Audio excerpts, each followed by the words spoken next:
What's up, people? It's your boy the Kryptonian Saiyan here, bringing you a review for One Piece chapter 371. And I can't remember the chick's name.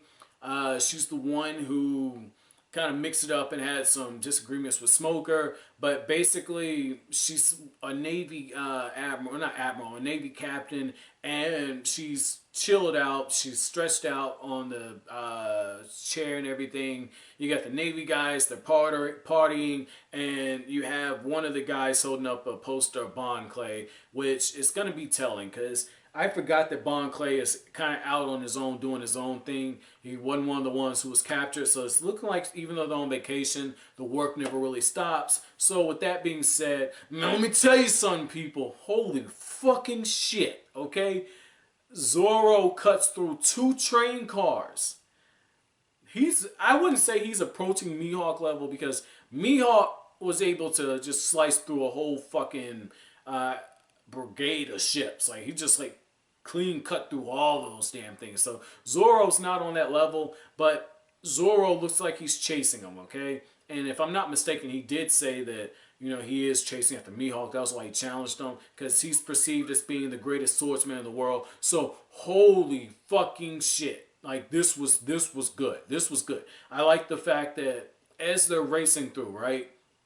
You know, Kokoro, she's like, oh, I don't have brakes on this damn thing. Like, you got to figure something out again. And it reminds me of those stories my uncle used to tell me, where my uncle would be like, yeah, back in the 70s and 80s, you know, me and your dad and some other people, we used to build cars up from scratch, and we used to race those damn things. And there was this one time they were in a Plymouth. I won't say Plymouth Barracuda, but they're in one of those damn things. They built it up, and the brakes weren't working. And they literally had to pull some shit out their ass in order to make that shit stop. Basically, they had to crash the fucking car, and they had to like run it. I forgot what the fuck they ran into. They ran into a series of different things in order to make that shit stop. And to this day, my uncle doesn't know how they fucking live. Like, that's one of those wacky, yeah, an angel looking down on you from above type thing. So that was pretty cool. That was like a little personal thing for me to hear Kokoro say that. It made me think about my uncle at that point.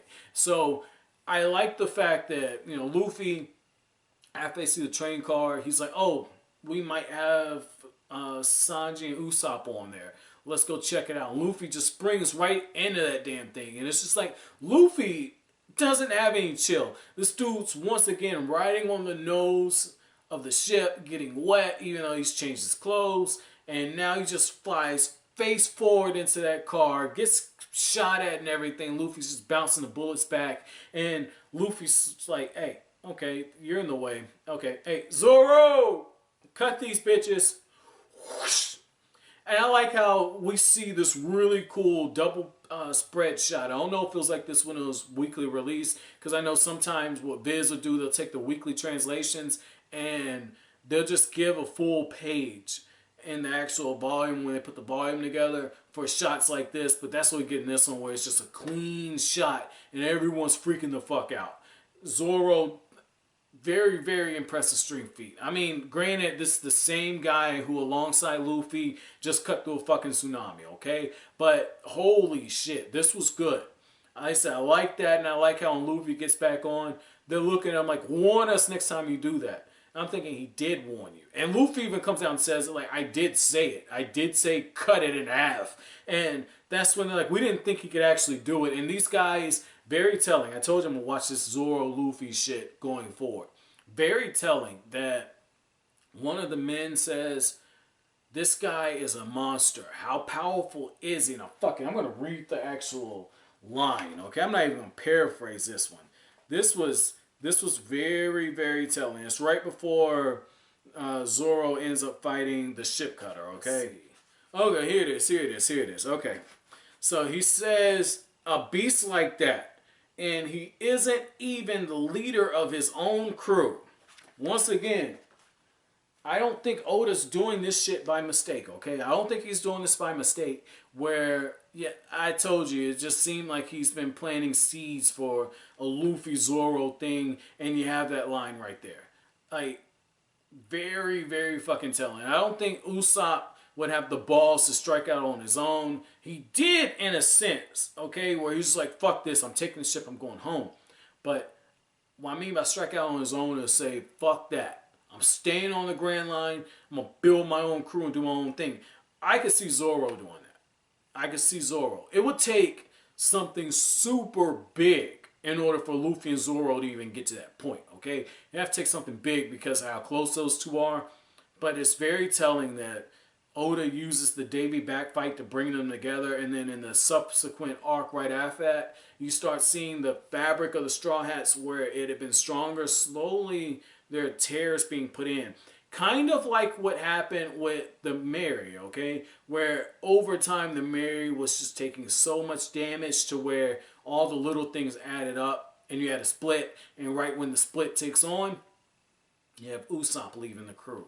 And so it's like, okay, now they're getting ready to get a new ship, and you can just start seeing like Luffy and Zoro. There's like little cracks there.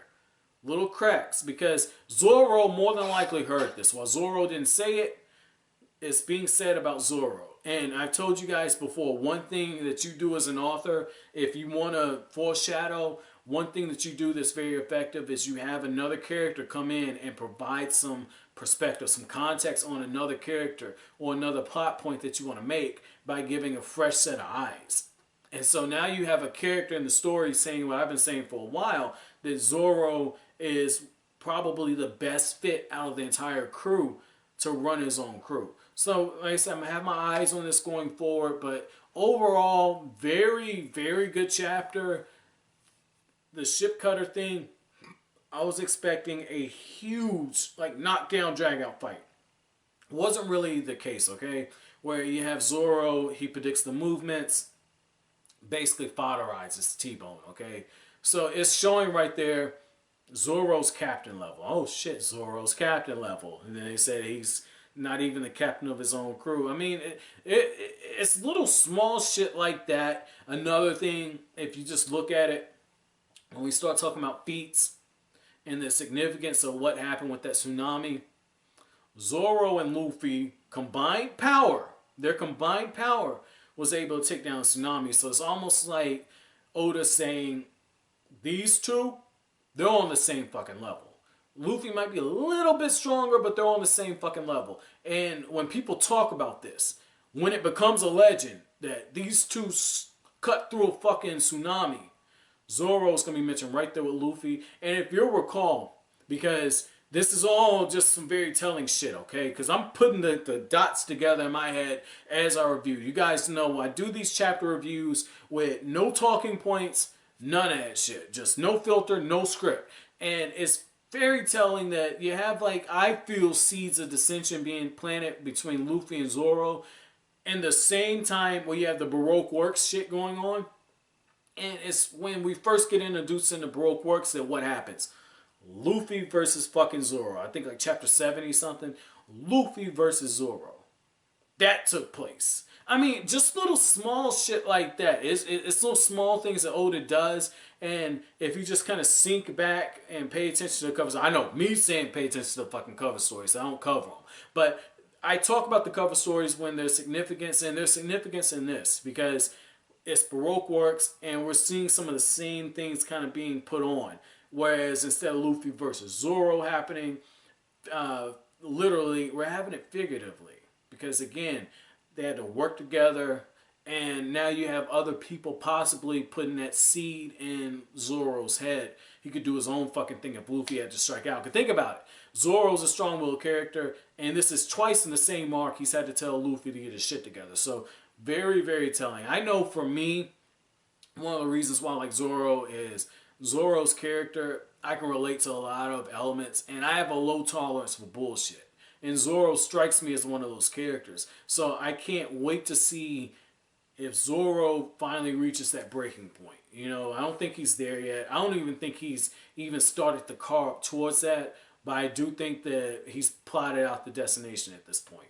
So let me know what you guys think about that. But no chapter question for this one, guys. Well, okay, chapter question. My chapter question for you guys is going to be, were you as disappointed as I was with the old T-Bone versus Zoro fight?